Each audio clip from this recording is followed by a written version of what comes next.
ayant vu cet homme, passa outre. Un Lévite arriva aussi dans ce lieu, l'ayant vu, passa outre.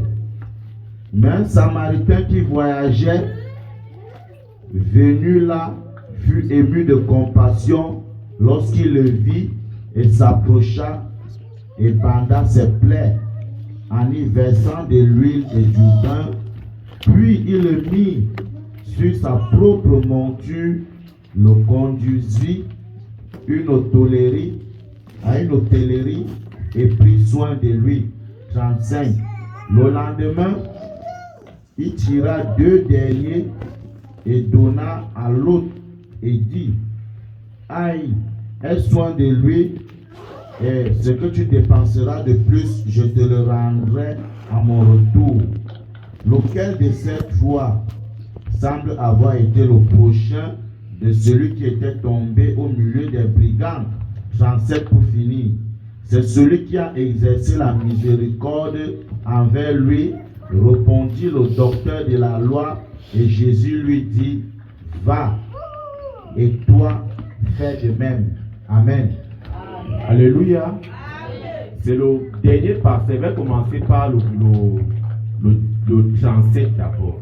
Vous voyez, dans la miséricorde dont Dieu fait part ici, il dit à ce monsieur, au docteur de la loi, que va et fais de même. Donc il envoie pratiquer ce qu'il a vu sur son chemin. Et il doit juste le répéter pour avoir la vie. Parce qu'il ne suffit pas d'être docteur disant que tu connais la parole de Dieu, mais en réalité, tu ne la pratiques pas. C'est de ça que le Seigneur nous faisait comprendre ici. Bien aimé, ce message du bon samaritain, c'est un message qui cache beaucoup de mystères dedans. Et les mystères qui y sont cachés sont des révélations qu'aujourd'hui, je sais que par la grâce de Dieu, on va comprendre ce que Dieu veut nous expliquer derrière ça. Les amis, il y a un monsieur qui était malade, il était souffrant, il était dépouillé, désemparé, cassé. Tout ce qu'il attendait, c'était que la mort qu'il attendait. Voilà les gens qui passaient à côté de lui, les gens simples passaient à côté de lui, le voyant couché, et personne ne lui a fait miséricorde. Le deuxième passage, le voyant encore couché, a fait comme s'il n'existait pas, il est passé. Et la Bible dit même qu'il y a un docteur, donc quelqu'un qui partait à l'église. Donc c'est une personne qui était en train de mourir, mais quelqu'un qui partait à l'église l'a vu. Il partait à l'église. Donc c'était un bon homme, mais il a traversé comme s'il n'existait pas. Maintenant, c'est la 4e personne qui est venue derrière, qui l'a secouru, qui a bandé ses plaies avec du vinaigre et du vin, l'emmenant à l'hôtel. Et arrivé à l'hôtel, il a payé ses soins et il a dit au hôtelier que si je repasse par ici, tu me dis si tu as dépensé plus que ce que je t'ai donné et je te payerai. Bien aimé, voici ce que dit cette parole. La première personne qui est passée devant ce monsieur qui était couché, c'est les gens du monde. Aujourd'hui, le cœur de l'homme est méchant. L'homme a oublié ce qui fait la force. L'homme a oublié ce que c'est que Dieu. L'homme a accepté la perversion, se retourner vers les chemins tortueux. L'homme est reparti vers ce que Dieu avait éloigné de lui. Il est reparti manger ses vomissements. Ces gens n'ont plus de compassion. Ces gens ont oublié l'Éternel. Ces gens ont accepté de marcher et de suivre Satan. Les amis, parfois je regarde la télé, j'ai vu certaines choses ces derniers temps encore. J'ai vu des personnes qui partaient se confesser au nom de Satan. Appeler le nom de Satan, donner la gloire à Satan, et on les baptisa au nom de Satan. Et ils prenaient le baptême avaient la croix inversée sur leur front. La croix inversée sur le front de quelqu'un, c'est la chute du Seigneur Jésus, c'est ce que ça veut dire. Donc si vous voyez la croix qu'on a inversée vers le bas, parce que la croix est comme ça, mais si vous voyez on a fait le bas, parce que Satan a dit aux hommes et au monde, et aux démons, les anges qui sont dessus, qu'il est descendu avec eux, que la croix sur Jésus sur la croix, c'était un échec. C'était un échec. C'est ce qu'il a fait comprendre au monde. Et en marchant avec Satan, voilà ce qu'il dit aux hommes. Si tu me loues et tu m'adores, tu n'auras pas de Dieu. Il y aura Dieu que toi-même. Tu feras ce que tu veux. Tu peux être un débauché. Tu peux être un voleur, un bandit. Tu peux faire tout ce que tu veux parce que tu n'auras pas de Dieu. Tu n'auras Dieu que toi-même. Voilà ce que Dieu a promis aux hommes sur la terre. Et en voyant ce monsieur qui était couché, personne d'entre eux, de ceux qui marchent, c'est pour ça que vous voyez, je vous dis souvent dans cette assemblée bien-aimée, et moi aussi, je me prêche moi-même du moment où je me donne l'occasion de prêcher devant vous. Un jour, je vous avais dit, si vous voyez un lépreux en route, donnez-lui, même si vous l'avez donné 10 fois, 20 fois, 30 fois, ne regardez pas ce qu'il est, donnez-lui. Ne dites pas j'ai à donner à ceci, non, donnez-lui, faites du bien autour de vous. C'est ça qui devient les récompenses spirituelles. Et le jour où vous mourriez, c'est cela qui deviendront des couronnes dont le Seigneur va nous distribuer dans Apocalypse 22. Les amis, aujourd'hui, on vit ce temps-là que plus personne dans ce monde n'a compassion de l'autre. La deuxième personne qui est passée, c'était le religieux. C'était un religieux. C'est pourquoi je vous dis, tous ceux qui sont religieux n'iront pas au ciel. Tous ceux qui sont religieux n'iront pas au ciel. Je le dis et j'affirme. Et je le sais. L'église n'est pas une religion. Ça fait mal, mais c'est la vérité. L'église n'est pas une religion. Voilà ce qui amèneront les gens au ciel, c'est de faire la volonté de Dieu. Pourquoi ce monsieur qui part à l'église tous les jours? Peut-être avant de venir ici, il y a des gens qui demandent de l'argent, on leur voit là, mais personne n'a compassion de lui. Il vient ici, il vient louer Dieu, il prie, il chante, il sort, il part. Tu as fait quoi? Tu n'as rien fait. Donc l'offrande même que tu pouvais donner ici, à cet homme que tu as donné, ça vaut même 1000 fois que ce que tu as donné ici. C'est cette petite chose qu'il faut que vous sachiez. Beaucoup de personnes vivent comme des religieux, mais ne sont pas des croyants. Croire en Dieu, c'est de faire sa volonté. Faire la volonté de Dieu, c'est d'évangéliser, d'aider les gens. Être toujours au devant. Il faut toujours tendre ta main tout le temps, en tout moment, en toutes circonstances, pour aider ces gens-là bien-aimés. Sans cela, personne ne verra Dieu. Je vous dis la vérité. Si vous ne faites pas la volonté de Dieu, ainsi que moi, je ne verrai jamais Dieu. Je ne verrai jamais Dieu. C'est la condition pour voir Dieu. Vous n'avez pas vu le Seigneur Jésus quand il était même dans le temple, il était en train de parler. Quand il prêchait, on a dit, c'est un disciple qui dit, Seigneur Jésus, tes amis et tes frères sont dehors, ils t'attendent. Il a dit quoi? Que mes frères, mes soeurs, mes amis, mes proches, c'est ceux qui font la volonté de Dieu. Dieu les appelle mes amis. Le Seigneur Jésus les appelle mes amis. Quand on voyait la marche de Jésus sur la terre, qu'est-ce qu'il faisait? Il a nourri les gens. Il a multiplié les pains. Il a multiplié du poisson. Il guérissait des malades. Il ressuscitait des morts. Il guérissait. Il y a même beaucoup de choses que le Seigneur a eu à faire qu'on ne pouvait même pas mettre dans les écrits. Parce que la Bible même, on a dit que si on avait mis tout ça, ça sera comme une chambre dont les Écritures, la Bible, si, pouvait être ici et toucher le ciel. C'est réel, rien que la vie du Seigneur Jésus. Ce n'est pas tout ce qui était même là qu'on a mis dans les Écritures. C'était l'essentiel pour notre salut. C'est ce qui se passe qui est là. Bien aimé, la troisième chose, pour la troisième personne qui est passée, qui a eu compassion de lui. Mais avant d'arriver sur ça, je vais demander à un frère de lire d'abord Somme, s'il vous plaît. Dans le livre de Somme, chapitre 36 au verset 12. Pour conclure avec cette partie du cœur de l'homme. Bien aimé, tous ceux-là qui ne font pas la volonté de Dieu sont déjà condamnés. Ça veut dire qu'ils sont déjà morts. Et le Seigneur parle tout le temps de l'esprit. C'est la mort spirituelle, ce n'est pas la mort physique. Parce que Dieu, c'est un Dieu invisible, un Dieu qui est esprit. Alors tout ce que Dieu dit condamné, ça veut dire que c'est ton âme qui est condamnée, ce n'est pas ta chair. Alors si l'âme est déjà condamnée, tu es damné. Donc damné, c'est quelqu'un qui est déjà mort, mais il est comme une coque seulement devant nous, mais déjà son âme est condamnée, il est mort il y a longtemps. Donc bien aimé, ne soyons pas des religieux. Ne soyons pas des religieux, soyons ceux-là qui font la volonté de Dieu. Et tout ce que le Seigneur a demandé, nous devions le faire conformément à ce qu'il a voulu que nous fassions pour marcher sur ses voies.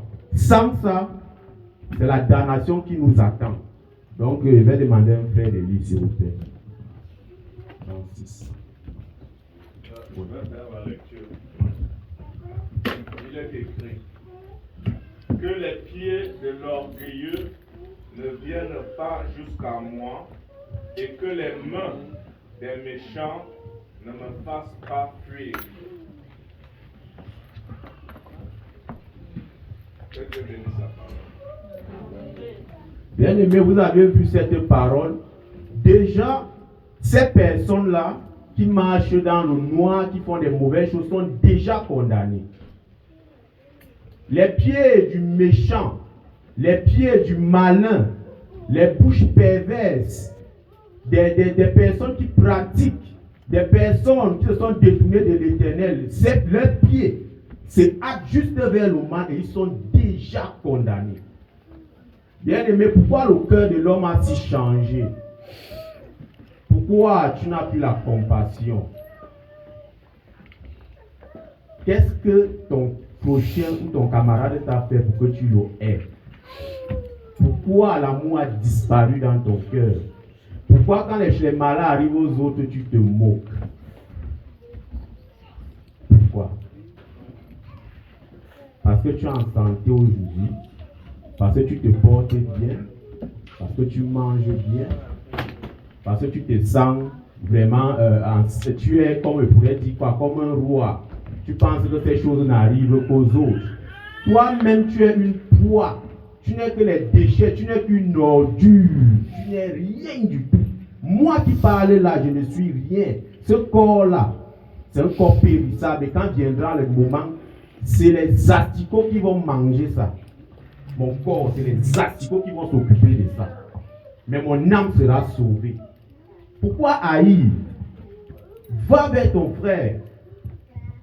Allez dans les maisons d'été, pleurer avec ceux qui sont dans le malheur, suivre avec ceux qui sont dans la joie. Si quelqu'un pleure, il faut le secourir. Si ton frère a besoin d'aide, aide-le. Si quelqu'un, tu ressens même qu'il a besoin de quelque chose, tu peux lui donner, tu lui donnes. Moi, j'ai vu beaucoup de choses dans ce monde bien aimé. J'ai vu des hommes qui tuaient par plaisir. J'ai vu des hommes qui violaient par plaisir. J'ai vu des gens qui pratiquaient, qui haïssaient les gens juste pour se faire du bien. J'ai vu des personnes qui m'ont dit que s'ils ne voient pas le sang de quelqu'un couler, il n'est pas fier. Il verse le sang innocent. Mais il ne se souvient pas qu'au dernier jour, Dieu va lui réclamer le sang des innocents. Comme l'Éternel à Caïn, il a dit, Caïn, fais attention. Parce que c'est ce même péché qui est couché devant leur porte aujourd'hui. Mais beaucoup n'ont pas compris la voix de l'Éternel et ils ont accepté d'aller baptiser avec le diable et accepter le baptême de Lucifer. C'est pour cette raison qu'ils ont franchi la ligne et le péché impardonnable est tombé dans leur vie. Bien aimé, les temps, si c'est les temps de la fin, tout est terminé. Nous sommes dans les derniers moments et la Machia est prête. Mais pour nous, la petite portion qu'il a laissée pour le louer et l'adorer, faisons-le tous les jours comme la dernière fois. Et n'oubliez pas, bien aimé, que sans les œuvres, c'est une foi morte. C'est pour ça que ces religieux passaient. C'est pour ça que ceux qui sont déjà condamnés, ça ne les regarde pas. Parce qu'ils sont déjà appelés à partir avec leur père qui est Lucifer. Ils n'ont plus rien à faire avec ça. L'amour a disparu dans le cœur des hommes. C'est la haine qu'ils prônent. La Bible nous dit dans les Psaumes qu'ils appelleront le mal bien et le bien mal. Pourquoi? Parce qu'ils ont baptisé avec le malheur bien aimé. C'est pourquoi on va lire Matthieu chapitre 12 à partir du verset 31 à 33. Ok, Matthieu chapitre 12, du verset 31 à 33. Il est écrit au verset 31. C'est pourquoi je vous dis, tout péché et tout blasphème sera pardonné aux hommes, mais le blasphème contre l'Esprit ne sera point pardonné. Quiconque parlera contre le Fils de l'homme, il sera pardonné, mais quiconque parlera contre le Saint-Esprit, il ne lui sera point pardonné, ni dans ce siècle, ni dans les siècles à venir. 33. Ou dites que l'arbre est bon et que son fruit est bon, ou dites que l'arbre est mauvais et que son fruit est mauvais, car on connaît l'arbre par le fruit. Amen. Bien-aimé, on connaît l'arbre par son fruit. L'arbre par son fruit. Et le Seigneur dit, un arbre qui ne produit point de fruit sera coupé et jeté dans le feu. Cet arbre-là, ça représente ceux-là qui disent qu'ils ont cru. C'est ça qui représente cet arbre. Parce que les fruits qui sont là, ce sont tes œuvres. Les œuvres, ce sont les pas du Christ. Il faut répéter, avoir ce cœur disponible de compassion et faire ce que le Seigneur Jésus-Christ nous a recommandé. La foi ne suffit pas. La foi ne suffit pas. Ta foi est morte. Ta foi ne suffit pas, bien-aimé. Bien-aimé, malgré tout cela, le Seigneur nous aime encore. Je n'ai jamais vu un homme ou un roi de ce monde ou un prince de cette terre qui pourra quitter son trône, prendre un corps dans l'esprit, prendre un corps venu sur la terre, aller vers ses sujets, aller laver leurs pieds. Le Seigneur lavait les pieds de ses disciples. C'est ça l'humilité.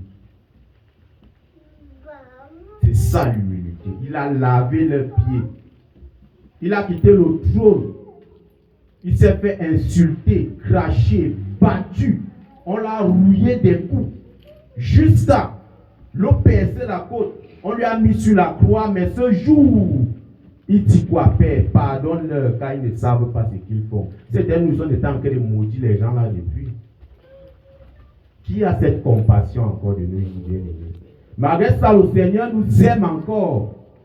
Il nous aime. Il dit, à la fin des temps, tous leurs péchés seront pardonnés. Même ceux qui ont proféré de blasphème. Bien-aimés, même ceux qui sont dehors. Même les deux qui sont passés à côté du Samaritain. S'il se répand, il aura la vie. C'est ça le cœur de notre Dieu. Avons-nous ce cœur? On n'a pas. Hein? J'entends les gens souvent dire que pardonner, ce n'est pas oublier. C'est faux. Et Satan a instauré les diverses sortes de pardon. Et chaque fois que vous dites ça, vous n'avez pas demandé pardon. Satan est très malin. Surtout dans le français, c'est compliqué. Parfois, tu dis à ton frère, désolé. Désolé veut dire regretter ce que tu as fait. Ça ne veut pas dire pardon. Parfois, tu dis excuse. Ça veut dire que tu t'excuses du mal que tu as fait à quelqu'un. Mais le pardon, ça veut dire effacer le mal que je t'ai fait. C'est pourquoi beaucoup ne se sont jamais demandé pardon. Ils ne savent pas quoi qu'ils ont demandé pardon. Les gens sont là, ils disent, je suis désolé, excuse-moi. C'est faux. C'est les ruses de Satan, bien aimé. C'est le pardon qui est dans la Bible. Pourquoi ce petit pardon dépasse les gens à demander? Ils veulent imiter les blancs. Ils veulent imiter les petits mots qui pensent être trop sages. Et le Satan, en étant trop bon dedans, il appelait ça quoi? Les synonymes. Il appelait les synonymes. Donc, c'est les mots qui se ressemblent, mais ça ne veut pas dire la même chose. Bien aimé, évitez d'abord de dire ces mots-là. Mais pour ça, le Seigneur a toujours réservé une place pour toute la planète et pour tout le monde. C'est pour ça qu'il a quitté sur le ciel pour venir se sacrifier pour nous, bien aimés. Il n'a pas fait cela pour rien, c'est par amour. Parce qu'en Dieu, il y a de l'amour. S'il n'y a pas de l'amour en toi, il faut te remettre en question aujourd'hui, bien aimés frères et sœurs. Remets-toi en question.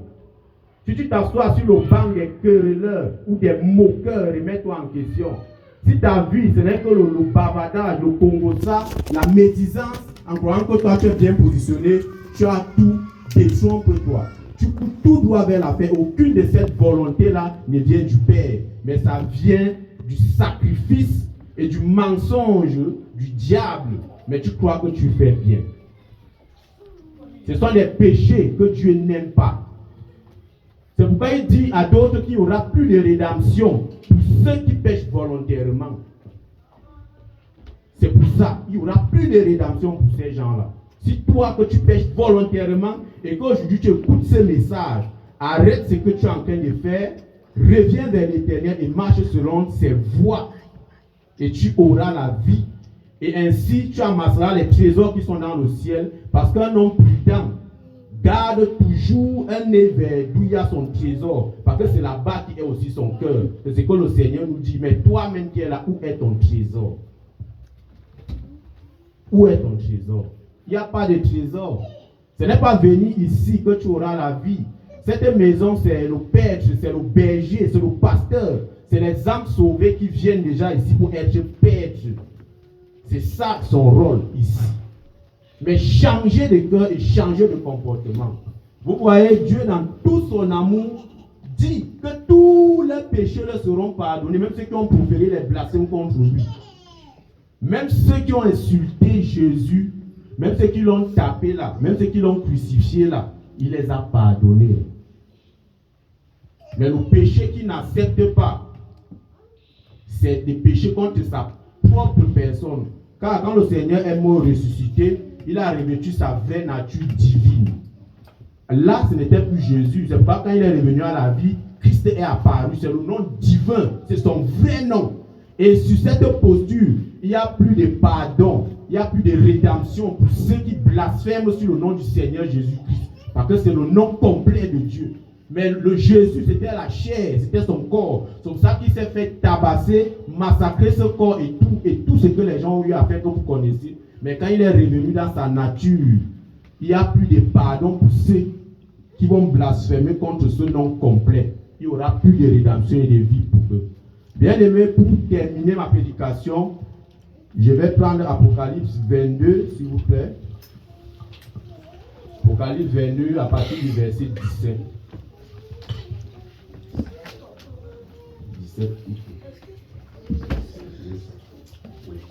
Apocalypse 22, verset 17. Apocalypse chapitre 22, le verset 17, il est écrit: et l'Esprit et l'épouse disent, viens. Et que celui qui entende dise, viens. Et que celui qui a soif vienne. Que celui qui veut prenne de l'eau de vie gratuitement. Alléluia. Amen. Amen, amen. Bien aimé, pour terminer ma prédication, la dernière personne qui est passée, c'était le Seigneur Jésus-Christ lui-même. Le Seigneur a pris ton péché. Tu es en train d'agoniser. Tu as mangé la parole du diable dans le jardin d'Éden. Tu étais condamné à la mort éternelle. Tu allais errer avec des démons. Tu allais être persécuté. Tu allais aller dans le feu ardent pour l'éternité. Mais le Seigneur, en passant, il s'est arrêté sur ton chemin. Il a vu que tu étais en train de mourir. Il t'a pris. Il t'a amené chez le Père. Il t'a soigné. Il a pris ta place. Il a payé tes soins. Et il est reparti. Et il reviendra encore sur toi parce que ça sera son grand retour.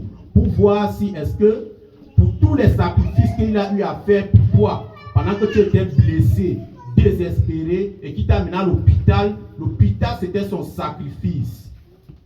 Il a mené à l'hôtel, c'était son sacrifice. Et pour cela, il sait que tu vas te récupérer, tu vas te lever, tu vas œuvrer pour lui. Maintenant, il est parti et il reviendra. C'est pourquoi il a dit à cet hôtelier, le jour où je reviendrai, si tu as encore payé ou fait quelque chose pour lui, je payerai ce que tu as fait au-delà de cela. Alors, bien aimé, l'hôtelier qui était là-bas, c'était le pêtre, le berger. Parce que le Seigneur a sauvé et il a mené pêtre chez le berger. Et le berger doit bien paître ce monsieur pour que quand la machia reviendra, il viendra voir si est-ce que le berger l'a bien pétri. Et que est-ce que ce monsieur en le sauvant, est-ce qu'en récupérant, il a fait son devoir en tant que ressuscité. Car souvenez-vous, il était déjà mort, bien aimé. Il était déjà mort. C'est ça qui sont ces paroles. Et dans Apocalypse 22, le Seigneur nous dit, pour tout cela, bien aimé, malgré ça, si tu es fatigué de la vie, si tu es fatigué du commérage, si tu es fatigué de la médisance, si tu es fatigué de haïr, si tu es fatigué du péché, si tu es fatigué de détester les gens pour rien, si tu as ce cœur meurtri, si tu as ce cœur blessé, reviens vers l'Éternel et il nettoiera ton cœur et il te donnera l'eau de la vie qui est gratuite, qui est la vie éternelle. Veuillez recevoir ceci au nom du Seigneur Jésus-Christ.